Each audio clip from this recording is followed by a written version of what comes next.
Bismillahirrahmanirrahim. Assalamualaikum warahmatullahi wabarakatuh. Berjumpa lagi dengan saya Bang Tiung dalam channel Belajar Auto Cepat. Pada pertemuan ke-35 ini saya akan membahas tentang perintah draw ya, yaitu construction line. Jadi construction line itu ada dua tipe, yaitu construction line satu arah dan construction line dua arah. Yang satu arah perintah singkatnya RAI, yang dua arah perintah singkatnya XL, atau kita bisa juga sebut X-line. Construction line berfungsi untuk membuat garis tak berhingga di salah satu sisi, atau kita biasa sebut array, maupun di kedua sisi, atau kita sebut X-line dengan perintah singkatnya XL.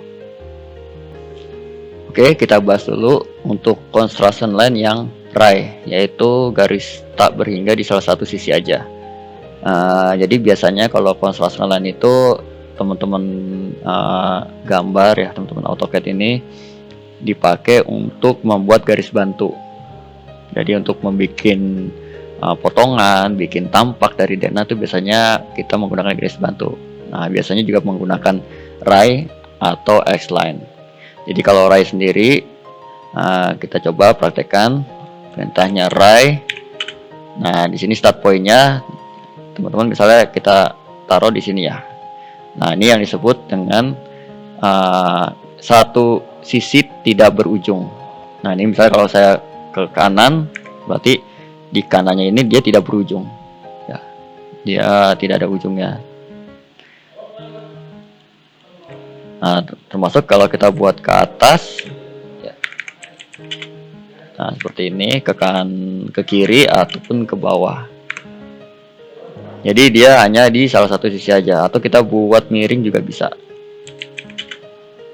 Nah, seperti ini. Kalau misalnya teman-teman ada denah miring misalnya ya, atau ada sebuah objek yang miring.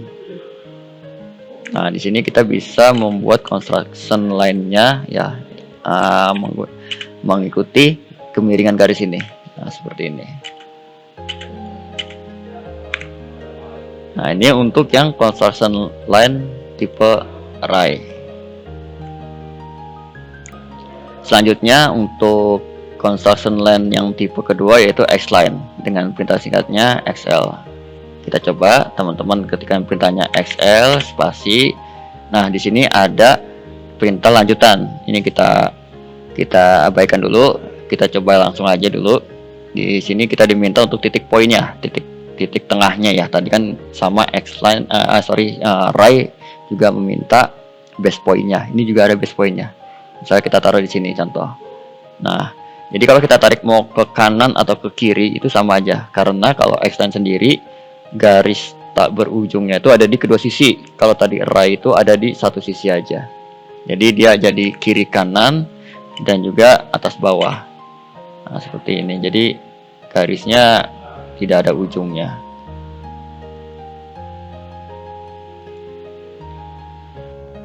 Selanjutnya saya akan membahas perintah lanjutan dari X-line. Di sini perintah lanjutannya ada horizontal, ada vertikal, ada angle, ada bisect, ada offset. Nah, jadi kalau tadi sebelumnya kita langsung membuat X-line ya ke arah horizontal maupun ke arah vertikal maupun ke arah sudut. Nah, kalau di sini kita bisa menentukan langsung. Jadi misalnya X-line kita masukkan ke horizontal dengan menggunakan perintah H spasi. Nah, di sini akan terlock di garis horizontal. Jadi kita bisa langsung menggunakan garis yang horizontalnya. Misalnya di sini ya, kalau teman-teman mau klik lagi di tempat lain, tinggal diklik. Jadi garisnya otomatis akan berbentuk horizontal. Sebaliknya, kalau kita menggunakan yang vertikal, garisnya akan membentuk vertikal. Nah, jadi kita bisa langsung taruh di sudut-sudutnya atau di garis objeknya ya, yang kita akan mau buat garis bantu, atau di mana aja. Untuk selanjutnya kita akan menggunakan X-line dengan perintah lanjutan yang angle. Jadi di sini kita akan memasukkan sudut kita akan memasukkan sudut atau menggunakan referen. Jadi kita akan menggunakan yang memasukkan sudutnya dulu ya, nilai sudutnya. Misalnya saya ingin memasukkan nilai sudutnya 35. Nah, otomatis garis X-line-nya akan membentuk sudut 35.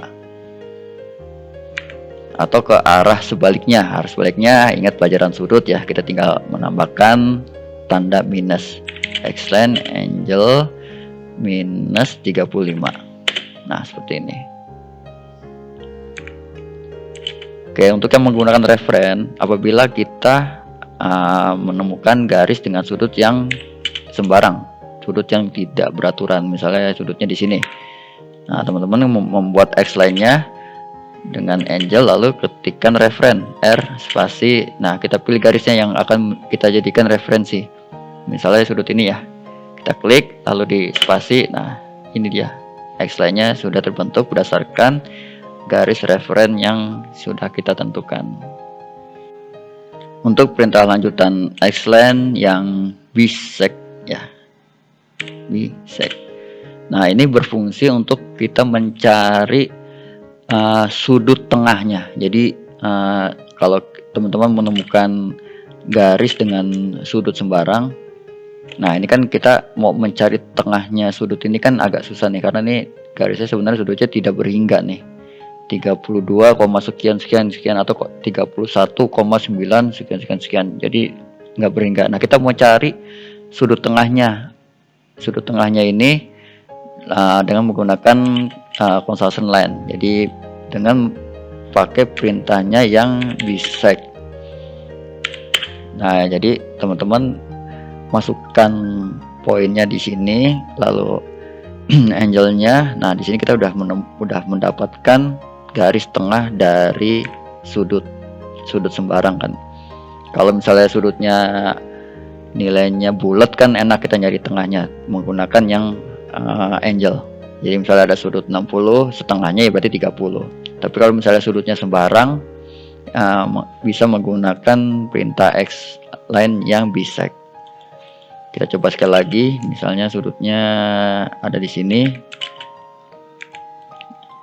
Kita menggunakan X-line, ketikkan perintahnya B spasi. Kita ambil garis sudutnya, titik sudutnya dari sini ke sini. Nah, di sini kita udah dapat ini setengahnya dari sudut sembarang. Yang terakhir untuk perintah lanjutan dari X-line yaitu offset. Nah, saya contohkan dulu. Saya punya garis nilainya sembarang. Kalau saya offset biasa ya, offset biasa senilai 200, saya offset.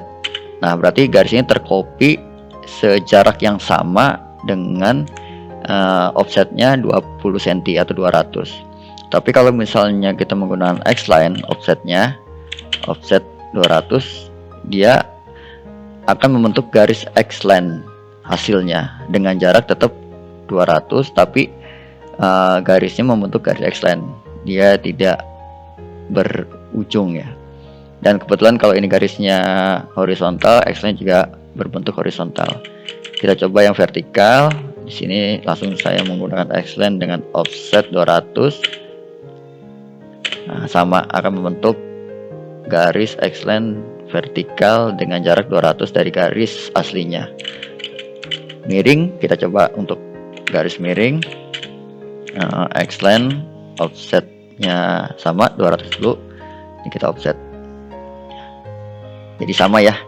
Jadi hasil offsetannya membentuk garis X-line. Oke, dengan demikian materi tentang construction line sudah selesai. Apabila teman-teman masih ada yang ingin ditanyakan, silakan chat di kolom komentar. Kalau suka dengan video ini, teman-teman boleh like, subscribe, dan share kepada teman-teman yang lainnya. Saya Bang Tiung undur diri. Assalamualaikum warahmatullahi wabarakatuh.